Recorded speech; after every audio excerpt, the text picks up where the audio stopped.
बोली देवाधिदेव 1008 महावीर भगवान की जय। संत श्रोमणी आचार्य गुरुवर श्री विद्यासागर जी मुनि महाराज की जय। परम पूज्य 108 मुनिवर श्री प्रज्ञा सागर जी महाराज की जय। द्वादशांगिन वाणी माता की जय। अहिंसामय विश्व धर्म की जय।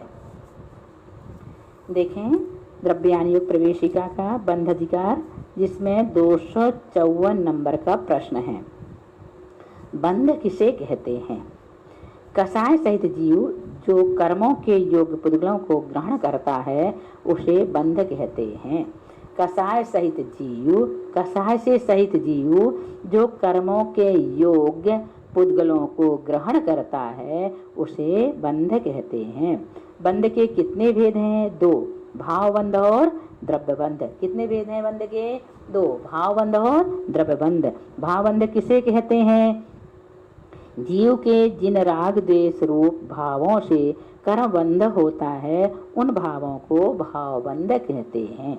जीव के जिन राग द्वेष रूप भावों से कर्मबंध होता है उन भावों को भावबंध कहते हैं। द्रव्यबंध किसे कहते हैं?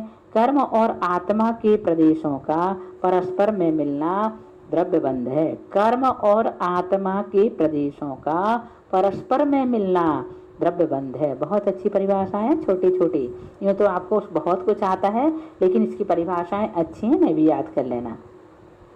अमूर्तिक आत्मा का कर्म पुद्गलों के साथ बंध कैसे होता है? यथार्थ में आत्मा का पुद्गल से कुछ भी संबंध नहीं है, किंतु अनादिकाल से जो कर्म पुद्गल इस आत्मा के साथ ठहरे हुए हैं उनका निमित्त पाकर जो राग द्वेष रूप परिणाम होते हैं उसी से यह आत्मा बंधा है और वही कर्म पुद्गलों के बंध व्यवहार का साधक है। बंध के हेतु कौन कौन है? मिथ्या दर्शन, अविरति, प्रमाद, कसाय और योग, ये बंध के 5 हेतु हैं। कौन कौन से हैं? मिथ्या दर्शन, अविरति, प्रमाद, कसाय और योग। इन कारणों से बंध होता है। मिथ्या दर्शन अथवा मिथ्यात्व किसे कहते हैं? कुदेव को देव मानना, अधर्म को धर्म मानना और अतत्व को तत्व मानना इत्यादि विपरीतता को लिए हुए जीव के परिणाम को मिथ्या दर्शन कहते हैं। मिथ्या दर्शन के कितने भेद हैं? 2 हैं, नैसर्गिक अथवा अग्रहित मिथ्या दर्शन और परोपदेश पूर्वक अथवा ग्रहित मिथ्या दर्शन। फिर से देखो, मिथ्या दर्शन के 2 भेद हैं। कौन कौन से? अग्रहित और ग्रहित। अग्रहित को नैसर्गिक कहते हैं और ग्रहित को परोपदेश पूर्वक। इस प्रकार से 2 होते हैं ना। नैसर्गिक अथवा अग्रहित मिथ्यात्व किसे कहते हैं? परोपदेश के बिना मिथ्यात्व कर्म के उदय से जो मिथ्या श्रद्धान होता है उसे नैसर्गिक या अग्रहित मिथ्या दर्शन कहते हैं। परोपदेश पूर्वक अथवा ग्रहित मिथ्यात्व किसे कहते हैं?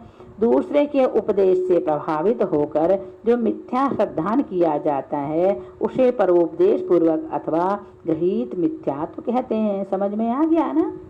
परोपदेश पूर्वक अथवा ग्रहित मिथ्यात्व के कितने भेद हैं? 5 हैं। एकांत मिथ्यात्व, विपरीत मिथ्यात्व, संशय मिथ्यात्व, वैनयिक मिथ्यात्व और अज्ञान मिथ्यात्व, है ना। एकांत मिथ्या दर्शन किसे कहते हैं? वस्तु और उसके धर्म के विषय में यह ऐसा ही है, इस प्रकार के एकांगी अभिप्राय को एकांत मिथ्यात्व कहते हैं। जैसे वस्तु क्षणिक ही है या नित्य ही है। विपरीत मिथ्या दर्शन किसे कहते हैं? वस्तु स्वरूप से विपरीत श्रद्धान करने को विपरीत मिथ्यात्व कहते हैं। जैसे परिग्रही साधुओं को निर्ग्रंथ मानना, परिग्रही साधुओं को निर्ग्रंथ मानना विपरीत, है ना।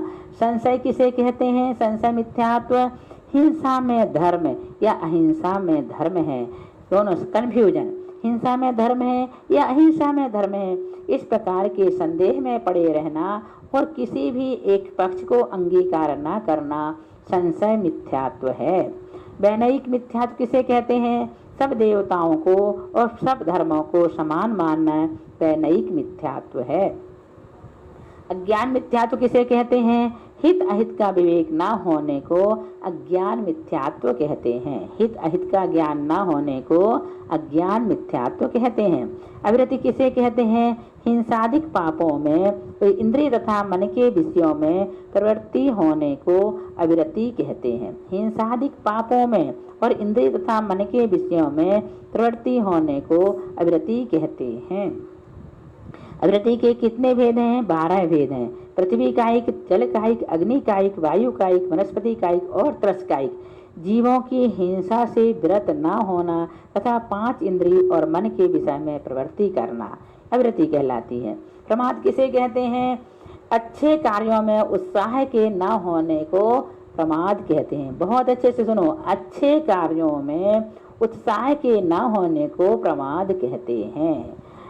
समझ में आ गया? कई लोग ऐसे इस दुनिया में जिन्हें अच्छी बातें अच्छी नहीं लगती और वहां पर जाकर वो प्रमाद कर जाते हैं। जबकि ऐसे समय एक्टिव रहना चाहिए और कोशिश यही रहना चाहिए कि जितना जो कुछ मिलता है इनसे ले लेना चाहिए, लेकिन हर लोग इस प्रकार से उत्सुक नहीं होते और प्रमाद कर जाते हैं। तो यही प्रमाद हमें ले डूबता है। हम आपको एक बात बताएं, खुशखबरी।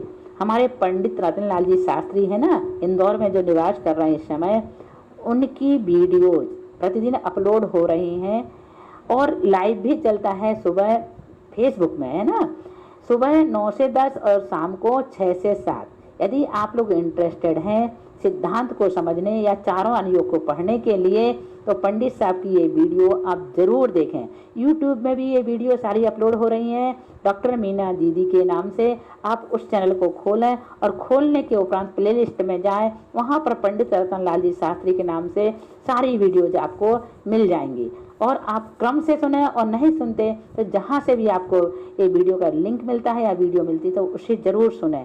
और ये भी कोशिश करें कि जितने भी ग्रुप आपके पास हैं, जिस ग्रुप में भी आप हैं, उस ग्रुप में ये लिंक को जरूर भेजें, उन तक ये बात पहुंचा दें। क्योंकि बहुत सारे लोग ऐसे हैं इस दुनिया में जो पंडित साहब को सुनना चाहते हैं, उनकी क्लास में बैठना चाहते हैं, लेकिन वो नहीं बैठ पाते क्योंकि वो इंदौर से बाहर हैं। और इंदौर में भी हैं तो लॉकडाउन की वजह से उन्हें परमिशन अंदर आने की नहीं मिल रही है, तो वो भी बेचारे नहीं आ पाते। तो हम चाहते हैं कि आप इसका जी भर के प्रचार प्रसार करें और पंडित साहब की वीडियो को लिंक भेज कर सबको बताएं और उनका, ताकि हर लोग लाभ ले सकें। क्योंकि उनके चिंतन बहुत जबरदस्त हैं, चाहे वो किसी भी विषय पर बोलें, चारों अनुयोगों में वो इतना अच्छा बोलते हैं। किसी भी विषय को लेने, यदि एक कहानी भी बताएंगे तो पूरे जोश के साथ भावों से भरकर बताते हैं। भले उनकी इतनी शक्ति नहीं है, लेकिन फिर भी पढ़ाने के समय उनके अंदर इतनी शक्ति आ जाती है कि वो भूल जाते हैं कि अब उनको बोलने की ताकत नहीं है, लेकिन वो बोलते जाते हम इतना अच्छा बोलते हैं। आज तक हमको ऐसे विद्वान नहीं मिले। हम ऐसा नहीं कि उनकी वीडियो हम बना रहे हैं इसलिए, बल्कि हम उनके पास 25 साल से रह रहे हैं। उनकी क्लासें हमने अभी तक बहुत सारी अटेंड किए हैं, सारा जीव कांड, कर्म कांड, यानी पहले भाग से लेकर उन्होंने हमको जीव कांड, कर्म कांड, राजवार्तिक, सर्वार्थ सिद्धि तक पढ़ा दिए। इतना पढ़ने के बाद भी ऐसा नहीं लगता है कि हमने सब कुछ पढ़ लिया। इतना उनके पास खजाना है, हर दिन नया बताते हैं। पिछले समय उन्होंने 6 डाला की एक वीडियो बनाए, हमें लगा कि ये तो बना दिए, क्या जरूरत है दोबारा बनाने की। आज पुनः उसी वीडियो को फिर से उन्होंने बनाया, पूरा नया विषय आ गया। 6 डाला को एकदम दूसरे तरीके से बता दिए। तो उनके पास तो जो है ना खजाना है, खजाना। उस खजाने को जितना बन सके लूट लो। ये लूटने का समय है, क्योंकि वो ऐसे उत्कृष्ट विशिष्ट विद्वान हैं जिनकी जितनी प्रशंसा करो कम है। हमको तो ऐसा लगता है कि हमारा विशेष पुण्य का उदय है कि हम उनके सानिध्य में बैठकर अध्ययन कर रहे हैं, उनका लाभ ले रहे हैं। और उसी लाभ के लिए हमने ये प्रयास किया है कि आप तक ये वीडियो पहुंचे, आप उनका लाभ घर बैठे ले सकें और जब चाहे तब ले सकें। क्योंकि ये जो जूम ऐप से आपको क्लासेज सुनने को मिल रही हैं वो तो एक टाइम पीरियड से मिलती है, लेकिन इनकी पड़ी हुई वीडियो जो यूट्यूब में है उसके माध्यम से आप कभी भी सुबह, शाम, दोपहर, रात, जब आपको टाइम मिले आप खोलें और ज़रूर पढ़ें और ज़रूर सुनें। क्योंकि उनका जो विषय आपको मिलेगा पूरा नवनीत है, वो मक्खन है, मक्खन सार का विषय है। इतना अच्छा, इतना अच्छा, इतना अच्छा लगता है कि जितनी प्रशंसा करें कम है। तो हम आपसे निवेदन करेंगे कि आप स्वयं सुने और आपके ग्रुप में भेजें, और उन लोगों से भी कहें कि उनके पास जितने भी ग्रुप में वो हैं उनको पहुंचाएं, देश में विदेश में जहां तक पहुंचा सकें इनकी वीडियो का प्रचार करें, ताकि इनके प्रवचन का लाभ लोग ले सकें। चले हम आगे। प्रमाद के विषय में तो हमें ऐसा लगता है दिन भर हमसे कोई बुलवाए तो हम बोलते रहे। हमें प्रमादी जीव बिल्कुल अच्छे नहीं लगते। हमें ऐसा लगता है कि हमारा 24 घंटा हमारे लिए बहुत कम है, उम्र हमारी बढ़ती चली जा रही है, समय हमारे पास बहुत कम है, ग्रंथ इतने हैं कि पढ़ने के लिए हमारे पास टाइम नहीं है। ऐसा लगता है सब कुछ पढ़ डालें, कितना पढ़ लें, कितना पढ़ लें, सब कुछ हमको पढ़ना आ जाए, सब कुछ हम पढ़ना सीख जाएं और सारे ग्रंथों का स्वाध्याय कर लें, सारी गाथाएं याद कर लें, ऐसा लगता है। लेकिन टाइम उतना तो हो, पढ़ पाए इतना सब, फिर भी हमारी कोशिश यही रहती है कि हम अपना एक भी क्षण बर्बाद नहीं करते। हम पूरे समय जिनवाणी की सेवा में लगे रहना पसंद करते हैं, और हम आपसे भी यही उम्मीद लगाते हैं कि आप भी इसी प्रकार से जिनवाणी की सेवा में, उनके पठन पाठन में अपना समय व्यतीत करें, क्योंकि संसार में रहकर सिर्फ कर्म बांधने की और कुछ नहीं होता। राग द्वेष कलह कषाय और भी कथा के अतिरिक्त और कुछ है ही नहीं इस संसार में।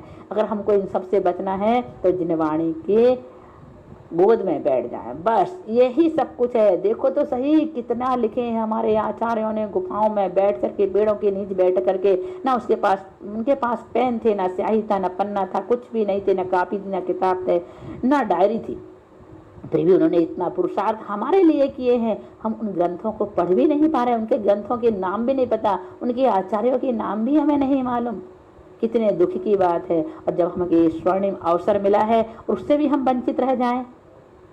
हम नहीं चाहते कि आप इस स्वर्णिम अवसर से वंचित रहें। आप पंडित साहब का भरपूर लाभ लें।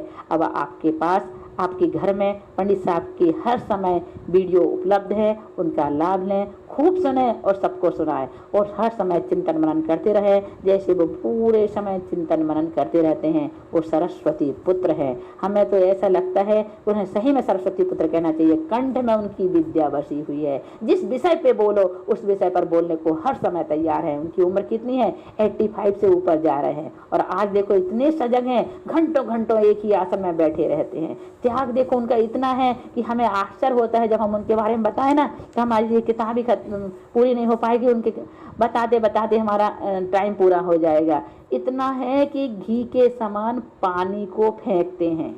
जैसे घी का यूज करते हैं ना, ऐसे वो पानी को यूज करते हैं। बोले नहीं, अपना धर्म क्या है? जीव दया है। पानी को ऐसा नहीं फेंकना, घी के समान पानी को फेंको। देखो महाराज जी का जो कमंडल होता है ना, पानी जहाँ से निकलता है, छोटा सा द्वार होता है पानी निकलने का, भरने का तो बड़ा होता है, निकालने का छोटा सा होता है। ऐसे ही हमको भी करना है। बिल्कुल थोड़ा सा पानी से कपड़े धो लेते हैं, नहा लेते हैं, शुद्धि कर लेते हैं, सब हो जाता है। जीव दया उनके अंदर कूट कूट कर भरी हुई है। एक जगह ऐसे चींटियां चल रही थी, हम निकले, वहाँ मत आना, वहाँ मत आना, देखो भगवान आत्मा है, भगवान आत्मा है, ऐसा बोलते हैं वो, भगवान आत्मा। इनकी विचार सुनो तो सही। एक आध दिन हम पंडित साहब के बारे में आपको बहुत कुछ बताएंगे। अभी हमारा चूंकि विषय ये थोड़ा सा रह गया, इसे पूर्ण करते हैं। जब कभी टाइम मिलेगा तो हम आपको पूरी एक वीडियो पंडित साहब पर बना कर देंगे। देखें, प्रमाद किसे कहते हैं? अच्छे कार्यों में उत्साह के न होने को प्रमाद कहते हैं। प्रमाद के कितने भेद हैं? 15 भेद हैं। 4 भी कथा, स्त्री कथा, राष्ट्र कथा, भोजन कथा और राज कथा। 4 कथाएं, क्रोध, मान, माया, लोभ, 5 इंद्रियों के विषय, 1 निद्रा और 1 स्नेह। हमने ये जीवकांड में पढ़ लिए हैं। अब कषाय किसे कहते हैं? बड़ वगैरह के रस को कषाय कहते हैं। जैसे वह चिपकाने में हेतु होता है, वैसे ही क्रोध आदि भी आत्मा से कर्मों को बांधने में हेतु होते हैं। इसलिए क्रोध, मान, माया और लोभ को कषाय कहते हैं। योग के कितने भेद हैं? 15 भेद हैं। 4 मन योग, सत्य मन योग, असत्य मन योग, उभय मन योग और अनुभय मन योग। 4 वचन योग, सत्य वचन योग, असत्य वचन योग, उभय वचन योग और अनुभय वचन योग। 7 का योग, औदारिक मिश्र, वैकृक मिश्र, आहारक मिश्र और कार्बण का योग। यह संसार चक्र सदा कैसे घूमता रहता है? अनादि कर्मबंध की उपाधि के कारण संसारी जीव के परिणाम सदा कण रहते हैं। उनके निमित्त से जीवों के नए कर्मों का बंध होता रहता है। उससे जीव को नरक आदि गतियों में जन्म लेना पड़ता है। जन्म लेने से शरीर मिलता है। शरीर में इंद्रियां होती हैं। उन इंद्रियों से वह विषयों को ग्रहण करता है। उससे राग द्वेष उत्पन्न होते हैं। राग द्वेष के उत्पन्न होने से जीव के परिणामों में चिक्कणता आती है और उससे पुनः कर्म बंध होता है। इस तरह जीव का संसार चक्र सदा घूमता रहता है। आगे समझ में ऐसा भटकता है जीव 84 लाख योनियों में भ्रमण करता रहता है। इस संसार चक्र का अंत किन कारणों से होता है? संबर और निर्जरा से होता है। अब हम इसके बाद आपको संबर, निर्जरा और मोक्ष 3 अधिकार पढ़ाएंगे। छोटे छोटे से हैं। बोलिए महावीर भगवान की जय।